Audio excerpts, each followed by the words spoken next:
Tonight is the night dahil hindi lang mga kapuso ang nag-aabang sa World TV premiere ng Pulang Araw, kundi buong cast at crew nito. Mula sa kanilang watch party sa Batangas, live natin makakasama sina Barbie Fortesa, David Licauco at Sanya Lopez at nasa Pampanga naman si Dennis Trillo. Good evening, guys! Grabe naman yung energy dyan, guys! Magandang gabi! Obviously, excited na po ang lahat. Andito po ang buong team ng Pulang Araw sa likuran namin, ang aming direktor at syempre ang aming ibang cast ng Pulang Araw. Ready na po kaming manood sa unang gabi sa GMA Prime ng Pulang Araw. Ayan, ang wild yun namang lahat dyan. Ano bang masasabi nyo sa viewers ilang minuto na lang bago ang World TV premiere ng biggest family drama of 2024, ang Pulang Araw, sir? Ano ba yung mga dapat abangan? O, unahin muna natin ang team sa Batangas. Barbie, David, Sanya. O, Sanya, ano raw mga dapat abangan? Hello po, ayan po. Siyempre, sobrang excited nga kami. No? Dapat ninyong abangan. Siyempre, ang pinakapinaghandaan namin dito ni Adelina, ang Bodabil, di ba? At siyempre, ang unang mga naabangan na rin ng mga kababayan natin, ng mga pasabog simula pa lang. Oh, correct.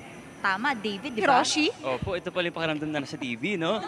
Hello, mga mga kapuso natin. Binabati ko nga pala. Joke lang. Kailangan nyo abangan yung mga eksena ni Barbie Fortesa dito at saka ni Sanya Lopez, tsaka ni Alden. Napakagaling nila. Tsaka yung idol ko si Dennis Trillo. Oo.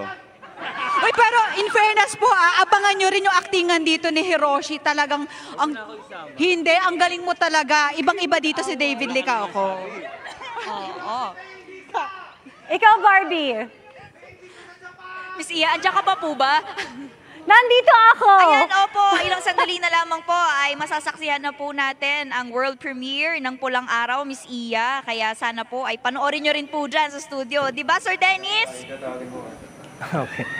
Tama, ikaw naman, Dennis. Ano bang dapat abangan? Yes, oo. Kami rin dito. Lahat nag-aabang.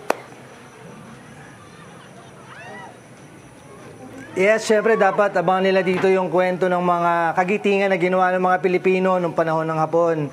Yun yung pinaka-importante para mas ma-inspire sila at maging proud na Pilipino sila. Pilipino tayong lahat.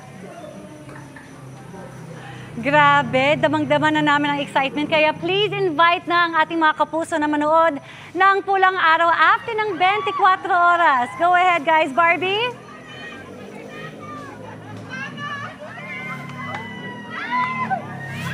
Ayan, opo.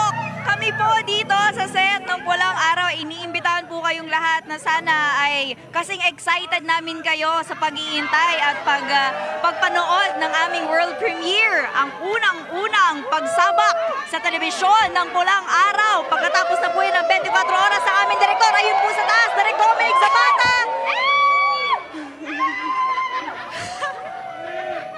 Let's go, Pulang Araw! Hindi ba yan sila papakita? Dennis? Alam ko kahit mag-isa ka lang dyan, excited ka rin. Hello, hi. Oo, excited ako dito, pero marami rin ako mga kasama. Nandito sila lahat, pero ako lang talaga yung nakikita. Hello! Ayan, excited sila lahat dito. Ayan, mga kapuso, Sabay-sabay tayo abangan nyo manood, mga ang kapuso. Pulang Araw.